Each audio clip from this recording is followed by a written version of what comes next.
Hi, I'm Mason Duchatschek, and today I'd like to share with you a few thoughts about business and management and give you some feedback and lessons I've learned in interacting with clients.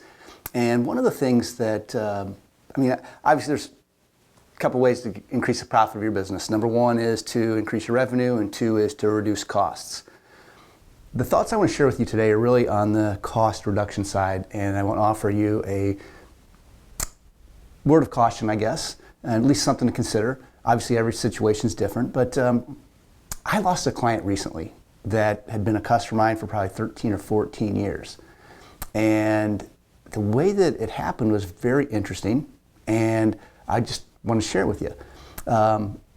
It was in a particular industry that had incredibly high turnover, a lot of employee theft because there was a lot of cash transactions, and the possibility for work comp issues, legitimate safety issues, as well as people milking an injury for much longer if they thought they could get away with it. So the industry plagued with that.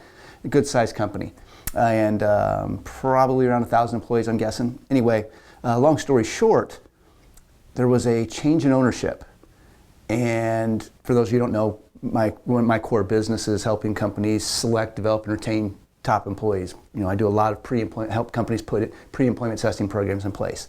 And one of the things that happened was the new ownership took over, and they brought in their accountants and financial folks, and they started looking for ways to cut to increase profit. So, hey, what can we cut to increase the profit right away? And they started asking questions like every business should, like, well, what do we do this for, and how does this work, and how does that work? And when it got to my stuff, pre-employment testing, like, what do we do this for? And my response is, well, to reduce turnover, to reduce employee theft, to minimize legitimate and fraudulent workers' comp claims by helping you screen for honest, reliable, drug-free employees with a work ethic. And obviously there's more things, but in this particular industry, those were the hot points. And I got notice, I guess a month later, that they were going to discontinue use of the pre-employment assessments that our company provided. And I asked them, why did you decide to do that? And they said, well, that was easy. Why would we spend money on something? We don't have problems with turnover. We don't have problems with employee theft. We don't have problems with fraudulent workers' comp. Why would we spend money? We don't have those problems. And I understood what happened. But the issue really was, what the question they should have asked is, how do you think the business got that way? How is it in your industry where you're plagued with these issues, and those issues existed before, and now they're pretty much non-issues?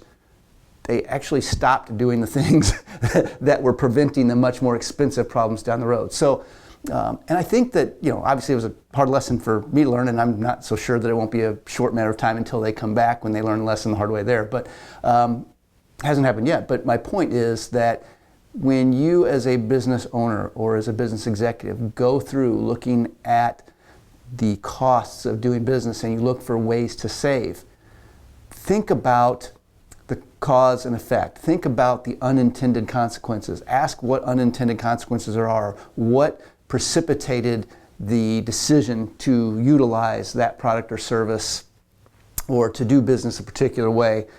What preceded those decisions? And find that stuff out, because I don't want you to be, if you're taking the time to listen, I don't want you to be one of those folks that comes back and says, wow, we wasted, or we cut some dimes, but we wasted dollars. So, I'm just giving you the context of personal experience here, but that happens, decisions like that happen all the time in businesses, and I just don't want it to happen to yours. So, hope these ideas have been helpful and thought-provoking, and we'll catch you next time.